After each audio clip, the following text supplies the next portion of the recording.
দেশের সব স্থানে সেনাবাহিনীকে ম্যাজিস্ট্রেসি ক্ষমতা দেওয়া সঠিক নয় বলে মন্তব্য করেছেন বিএনপির মহাসচিব মির্জা ফখরুল ইসলাম আলমগীর।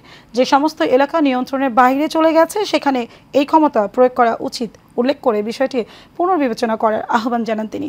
সকালে ঠাকুরগাঁও প্রেস ক্লাবে ছাত্র জনতা আন্দোলনে নিহতদের পরিবারে আহতদের সাথে সাক্ষাৎ এবং আর্থিক সহযোগিতা করার সময় এসব কথা বলেন বিএনপি মহাসচিব মির্জা ফখরুল ইসলাম আলমগীর। বিস্তারিত মণ্ডলী নামের রিপোর্ট।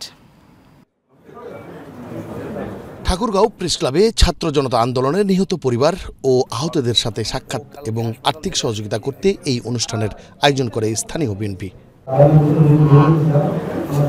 এতে অংশ নিয়ে বিএনপির মহাসচিব মির্জা ফখরুল ইসলাম আলমগীর বলেন, স্বৈরাচার হাসিনা সরকারের জঞ্জাল পরিষ্কার করে অংশগ্রহণমূলক নির্বাচন ব্যবস্থা করতে হবে। ম্যাজিস্ট্রেসি পাওয়ার আমি মনে করি যে সেই সমস্ত এলাকাতে যাওয়া দরকার যে সমস্ত এলাকাতে নিয়ন্ত্রণের বাইরে চলে গেছে।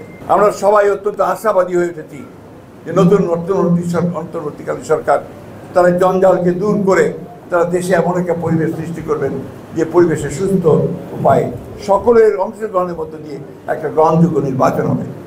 পরে দলের পক্ষ থেকে ছাত্র জনতা আন্দোলনে নিহত 4 জনের পরিবার এবং আহত 43 জনের হাতে নগদ অর্থ তুলে দেন বিএনপির মহাসচিব মির্জা ফখরুল ইসলাম আলমগীর। মণ্ডলের নাম এশিয়ান টেলিভিশন।